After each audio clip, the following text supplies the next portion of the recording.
Good morning. This is Jamal Hassan from the Voice Studio in Washington, D.C., USA. Welcome to Jamal Hassan Show. The voice is your voice.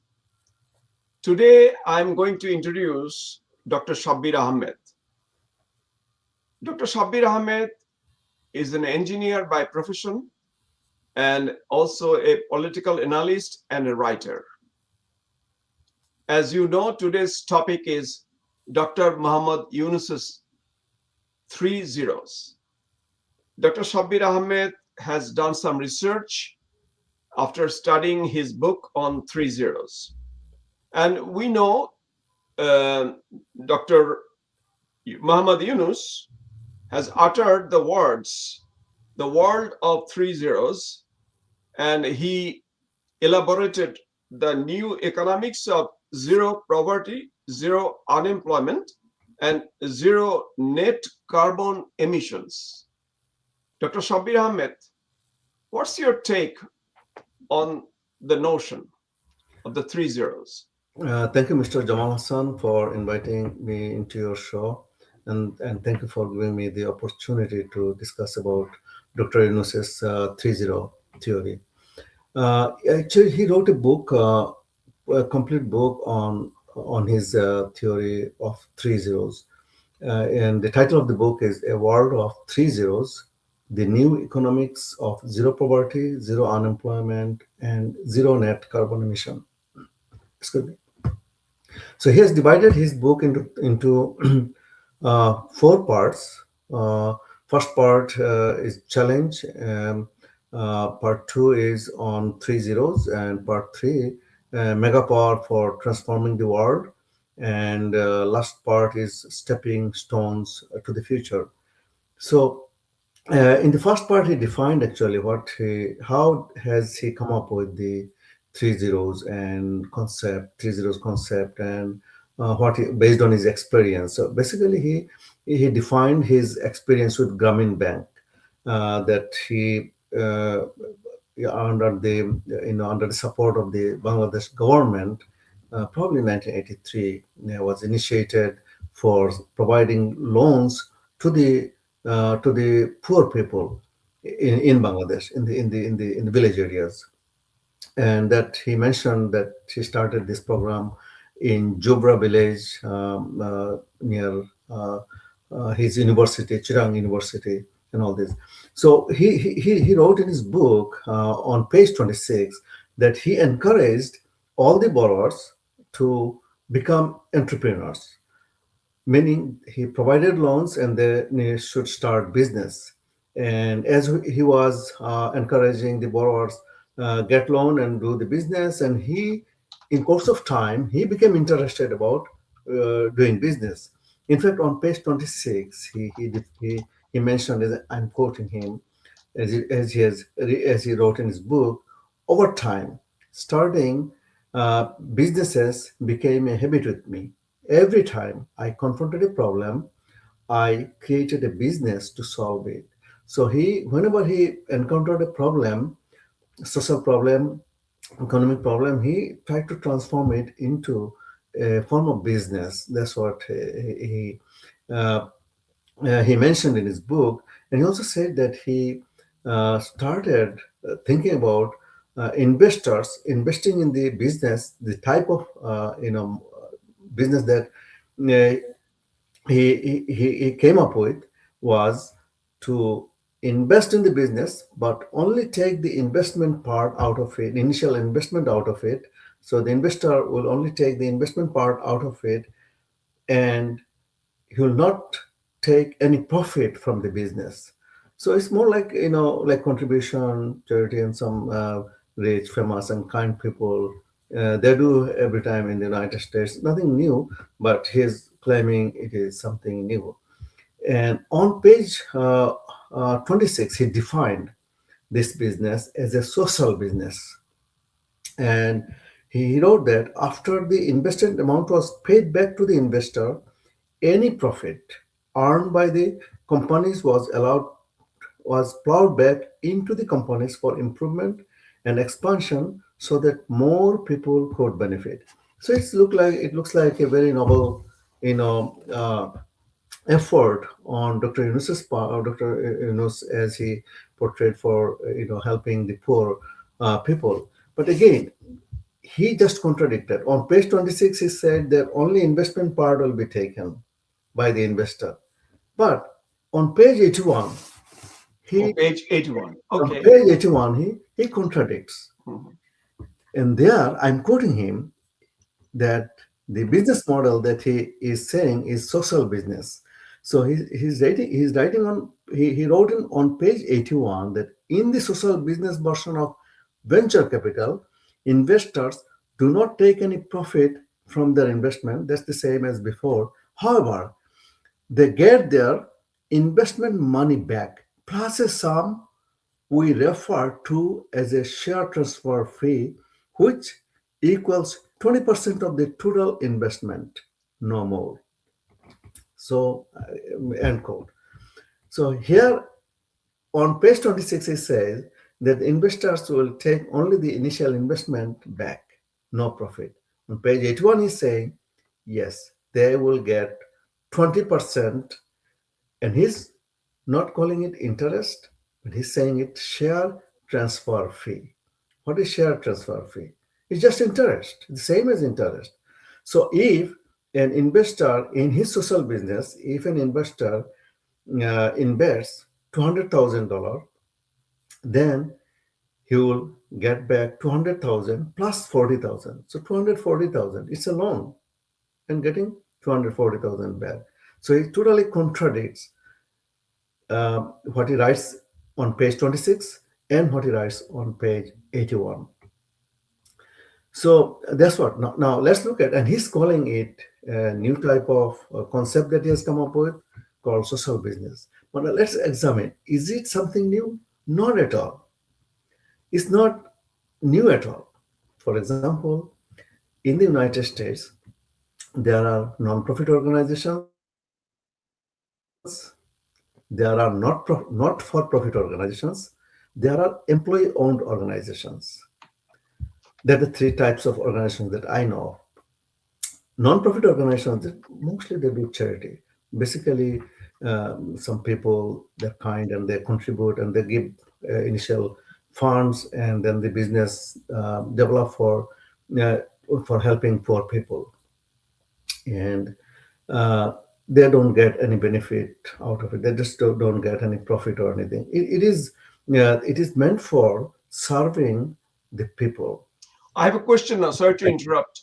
In the Yes. non-profit organizations, the uh, owners or the organizers of such enterprise, um, do they get anything like any kind of return, like anything return on their investment, like, or it's always a losing concern? I would not say losing. They actually do charity. They get satisfaction by contributing to the society. So it's not a profit is not the motive. Well, Oh, profit is oh, not profit, okay, I obviously. can see the I think it's a social work and social innovation. Yeah. Can you elaborate on that? I mean, I see on the screen social innovation and social work. Well, that's actually separate issue. That's from Glasgow University Oh, in Glasgow University. What is yeah, that? yeah. Oh, That's actually they have a master's program on social innovation and social work. This kind of work, those who are interested about going into those, programs to learn how to enhance the quality of. so how Dr. Yunus is involved with this Glasgow program? Yeah, he actually claims that he has some. He has I mean, actually he claimed in his book that this university has a master's program on social business. But then I searched, okay, let me see what kind of social business courses and all these in this university. And I did not find any. I just found these two programs. They have masters. One is social innovation and social work. No social business. No degree in social business, what Dr. Yunus claims in his book. Good find, Dr. Ahmed. I mean, I would say it's a good revelations from your side. Oh, thank you. Thank you. So, do you have any question? And the question is, he is always he has been claiming that he's the champion of the poor.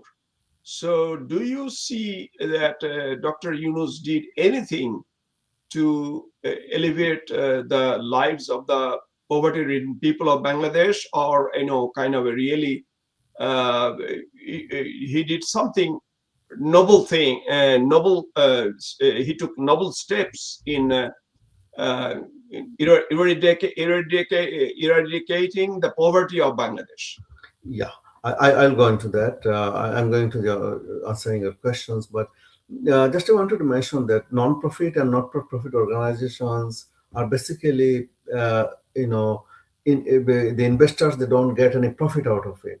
So what he's claiming that social business is something new that he claims in his book that he has come up with some new concept is not new at all. Employment companies, like if I start an engineering company, then if I decide, okay, I'll not take the profit out of it, I'll share profit to all of my employees, then it's an employer-owned company. So, but non-profit and not-for-profit, these are fully for social, for social purposes, for serving the people of the society, and generally very kind people, those who are rich and they want to, they generally contribute to these types of organizations. They don't want any money, even the initial investment, they don't get back. So that's what he has come up with. He's claiming. My problem is that he's claiming something new, a new concept he has come up called social business. It's not new at all. It's for over 100 years. It has been in practice in the United States. So I'm coming about your question to Bangladesh. In Bangladesh, uh, in one point in his book, he claimed that microcredit and his, uh, microcredit and all these his concepts have uh, enhanced and improved the life of 300 million people, families throughout the world. So 300 million families. If I consider the lowest, like say three members in a family, so 900 million people have improved their lives, have enhanced they have, come out of poverty. Is it possible? In Bangladesh, there are 180 million people, and if 40% are below poverty, like it's a significant, it's not that significant compared to 900 million. So he started all his programs in Bangladesh.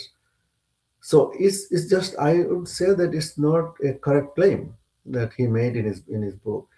And most importantly, he came to power in 2024. You all know that he came to power with his supporters uh, destroying infrastructure, uh, killing police, and all this. He came to power, uh, and after that, in 18 months staying in power, did he take any step? Is there a single example that he took steps to eradicate poverty? Good question. And also about similarly, we can talk about unemployment. We noticed that many of the industries were burned to ashes, garment factories closed, Yeah. and did he take any initiative to bring out new industries? We didn't see that.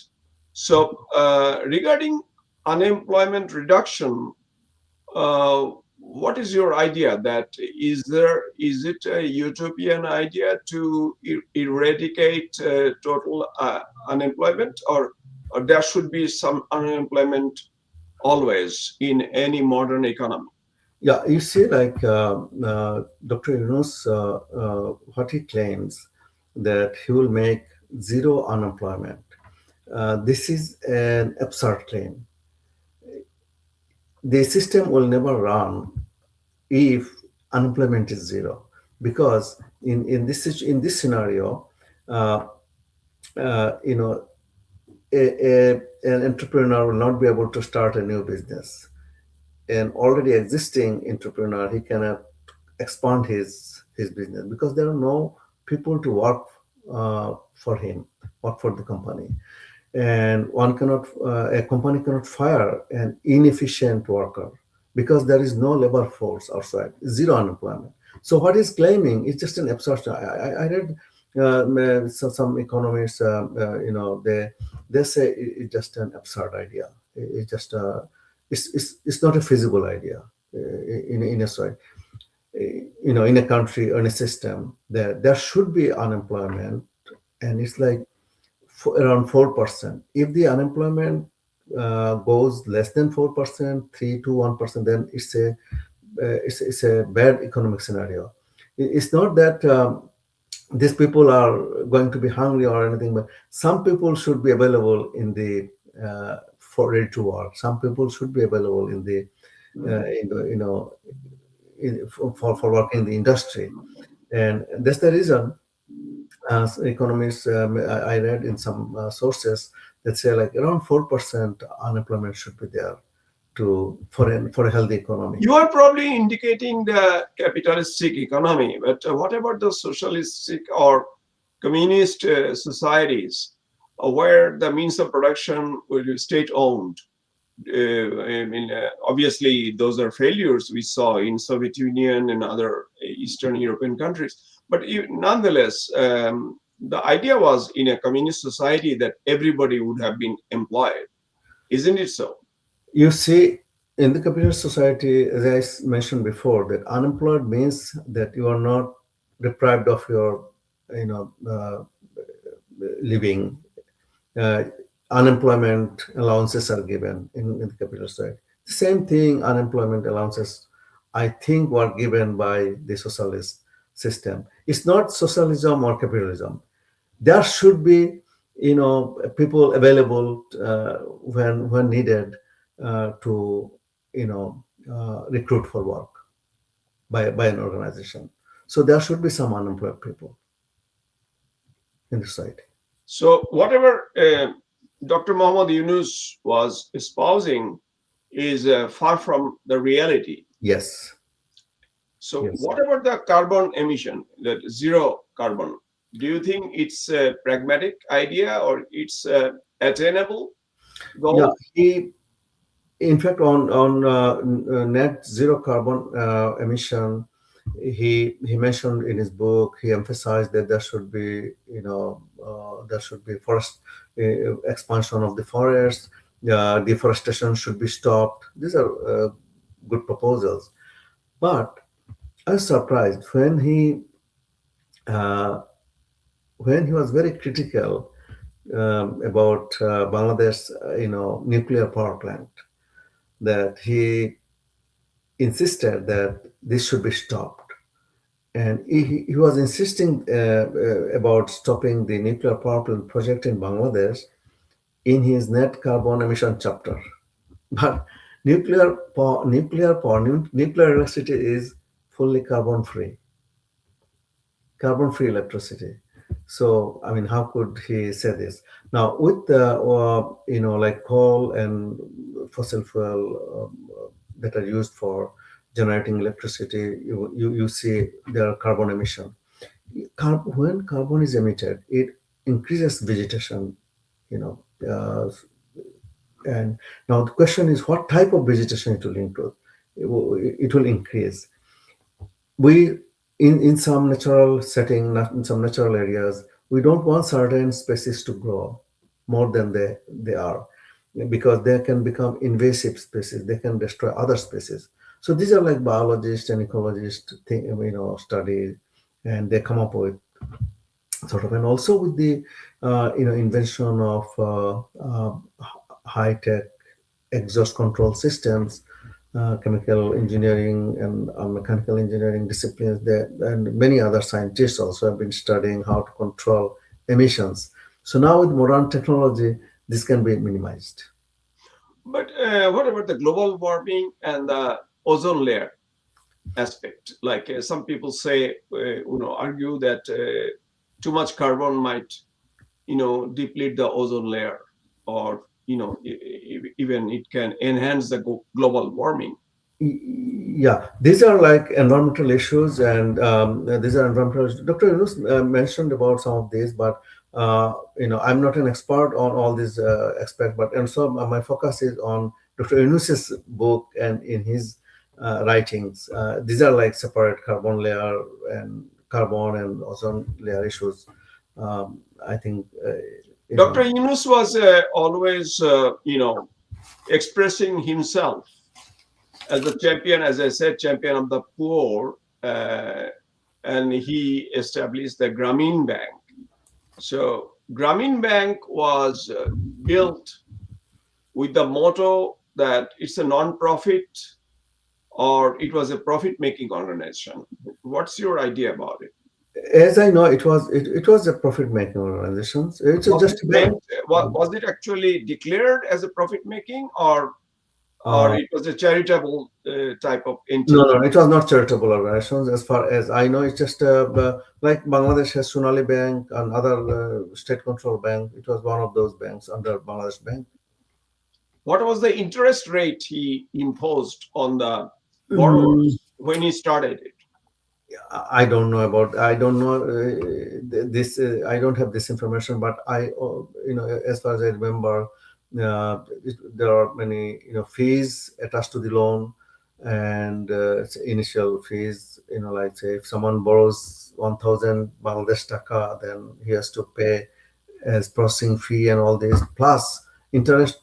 I heard it was very high, 25, 30%, Was it sometimes. a compound interest?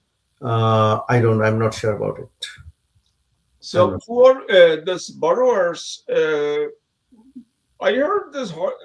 Obviously, a few horror stories that if the defaulters were basically penalized harshly. Did you know anything about this? Like the downside of his governance? Like he was very cruel or harsh on the borrowers. Did you hear any of such Um, stories? yeah, I heard about these things that one time there was a huge flood, probably in 1997, 98 time frame, and his people, government bank people, were going to those who are going to collect the installments, and they were very harsh. People lost their houses and all this. So at that time, Bangladesh government, as Dr. Yunus was collecting all the installments, and at the time Prime Minister Sheikh Hasina was in power, and she actually intervened, and she actually came to know why they were collecting some installments so harshly, even after the flood, severe flood.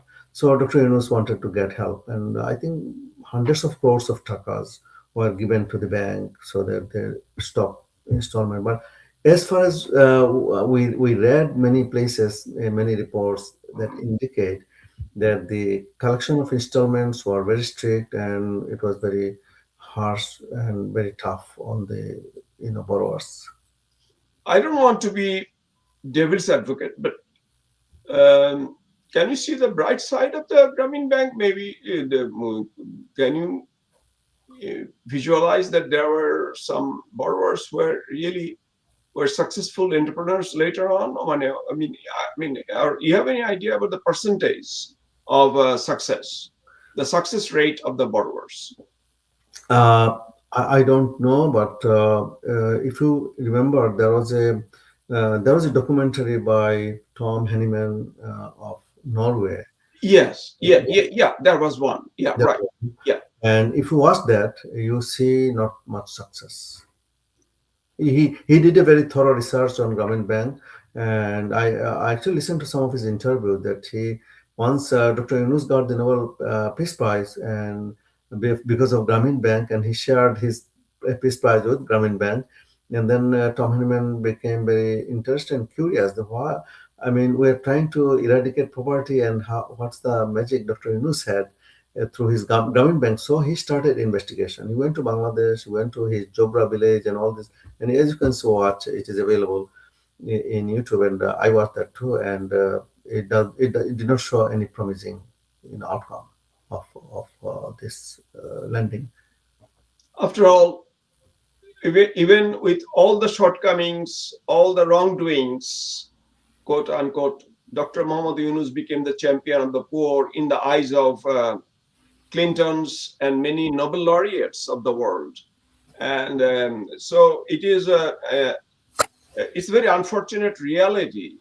And not only that, other than his Grameen Bank microcredit era, his 17 months, rule, I mean, his role as a brutal pro-jihadi ruler in Bangladesh, his image was tainted to some extent. Don't you think so?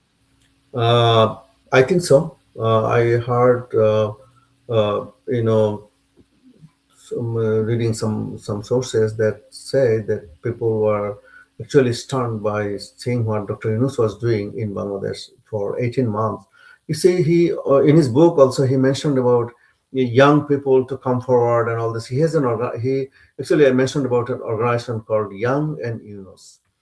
Now, what he did with the young people in Bangladesh, they actually, and he actually came uh, as an outcome of the violence, huge violence committed by those young people, so-called young people, and because there are many questions about, snipers and all these that happened in Bangladesh in 2024, and as outcome of all this violence, he came to power, and after that, he as a ruler was supposed to try to bring law and order under control, but he allowed the young people to be on the streets, continue mob violence, and all this we watched, we read in news, and even some of the media that were actually supporting Dr. Yunus as a Nobel Peace Prize winner to be in power, Daily Star, Pratham Alo, were burnt to ashes. Offices are burnt.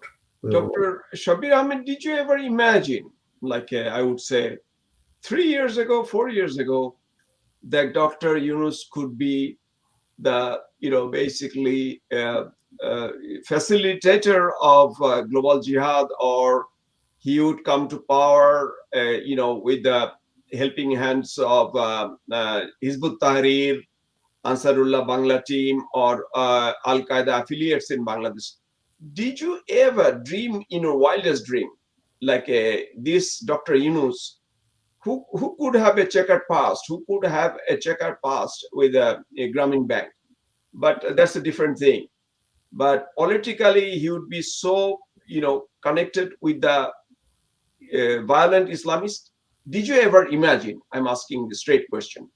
No, no one imagined, let alone me. I mean, I just did not think that he would be in my wildest dream that he would be aligned with Jamaat Islami or Hizbut Tahrir, those people who are trying to, bring Bangladesh into the path of theocratic rule for many, many years, and those people would be supporting him to power.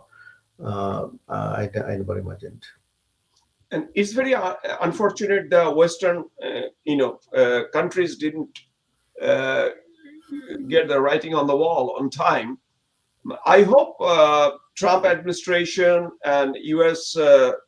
Department of State or Department of War would keep track what's going on in Bangladesh, especially they would identify Dr. Muhammad Yunus as the arbiter, as the promoter of global jihad in Bangladesh. And it's a very unfortunate scenario. So, Dr. Shabir Ahmed, it is nice talking to you. Thank you. And we will talk more. And you have any last words today? Yeah, I would say like he emphasized in his book about free and fair election. He even, uh, appealed to the United Nations that if any country fails to conduct a free and fair election, UN should apply sanction on those countries. Now, you see, in the last election, he actually kept 40 to 50% of the population out of the out, to apply, to exercise their rights. Those who are supporters of Bangladesh Awami League and aligned parties, they were basically not allowed to participate in the election. So this is, he's like full of contradictions, I would say. And many people in Bangladesh actually supported, not only Bangladesh, throughout the world, many people supported him and actually encouraged him to take more and more responsibilities in Bangladesh.